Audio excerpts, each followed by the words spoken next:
Hey guys, welcome back to the Abundant Life Vlog. Thanks for being with us today. Last week we talked about the idea of grace and why it's so important to us and to our salvation as believers in Jesus. Today we're talking about the law. You see, the idea of grace begs the question, if God gives us grace and offers us forgiveness freely, it's not based on what I did, then what's the purpose of the law? Why was the law even given? Well, I'm glad you asked. We're going to start in Matthew chapter 5, hearing from Jesus himself on the Sermon on the Mount. He says this in verse 17, "Do not think that I've come to abolish the law or the prophets. I've come not to abolish them, but to fulfill them.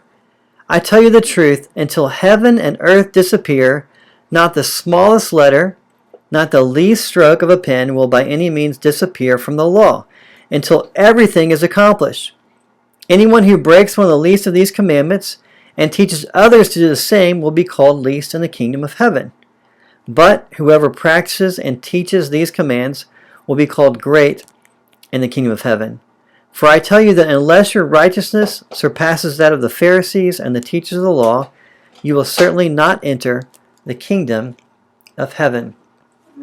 So Jesus says here, I didn't come to abolish the law.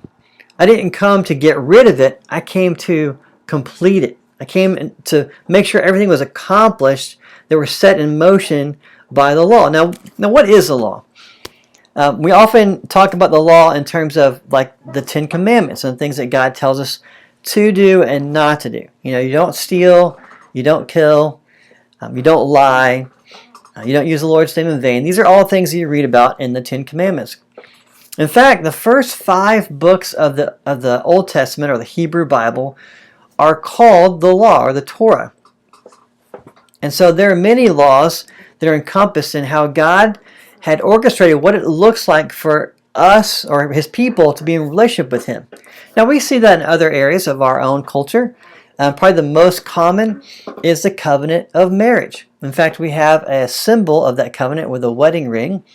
And there are things that define that relationship. For example, when I have committed to my wife in marriage, I am saying to her that I am committing to be with you and nobody else for the rest of my life.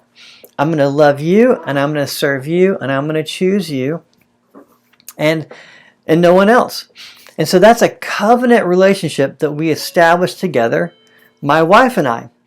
And that's what God has done. God is saying, look, if you want to be in a relationship with me, then you shouldn't have any other gods before you. Just like in marriage, there's not other people that you're interacting with. In fact, the truth is He's the only, one and only true God.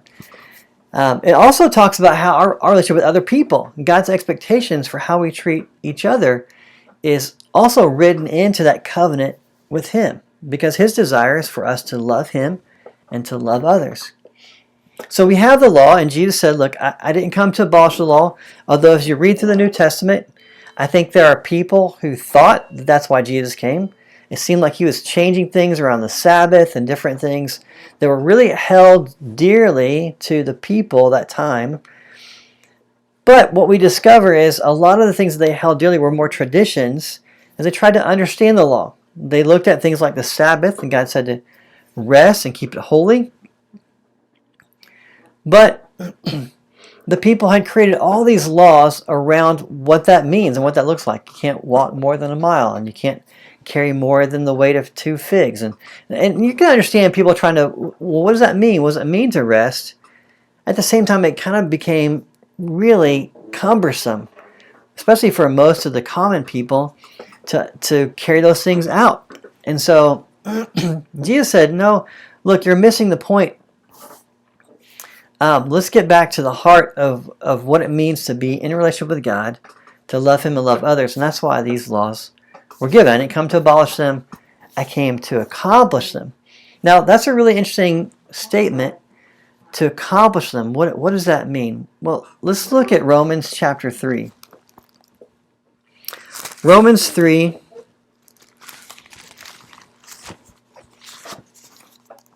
starting in verse 19.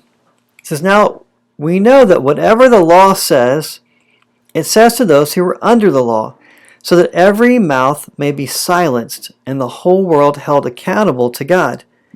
Therefore, no one will be declared righteous in his sight by observing the law. Rather, through the law, we become conscious of sin.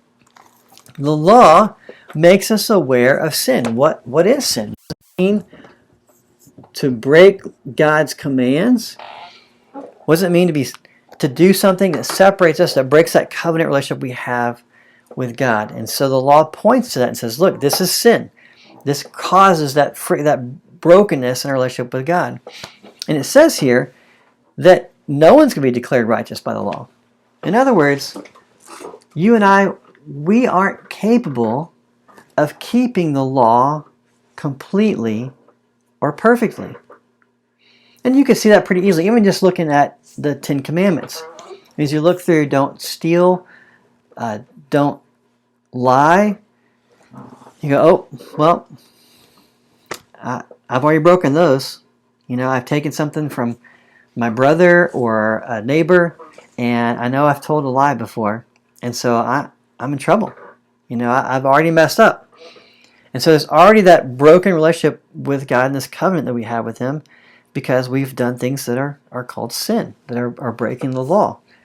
And so what the law does is point out that, one, we have sin, and two, that we're not really fully capable of keeping the law on our own. Now, a lot of us try, and there's certainly a desire to want to live righteously or holy before God, to be in that covenant relationship with God. And that's good. But there's also has to be a recognition that I just can't do that on my own. I'm not capable of living out all the law perfectly, which means that I need help. If I can't do that, and I've broken those laws, and I don't know of any way that I can fix that. Some people think, well, maybe if I do enough good things, it'll outweigh the bad things, but it doesn't really work that way. We kind of talked about that a couple weeks ago, about how sin kind of taints the whole mixture of dough. You put a little bit of something, of garbage or something gross into a mixture of cookie dough, it just kind of taints the whole thing. And that's what sin does in our own lives. But what the Bible says is that God has provided a way through Jesus, the one who had no sin, who died on the cross and paid the price for us. The price of sin is death. And Jesus died for us to take our place. So, and that's God's grace. And so the law points out our need for God, our need for grace and His forgiveness, because we are not capable of living up to it, up to the law. And so that's kind of the purpose of the law. It points to sin, and it points to our need for God. Now, I would want to read one more thing to you as we look at what Jesus says about the law.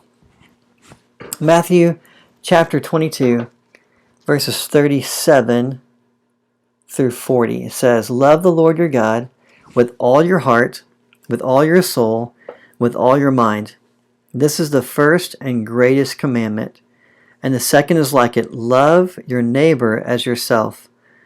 All the law and the prophets hang on these two commandments."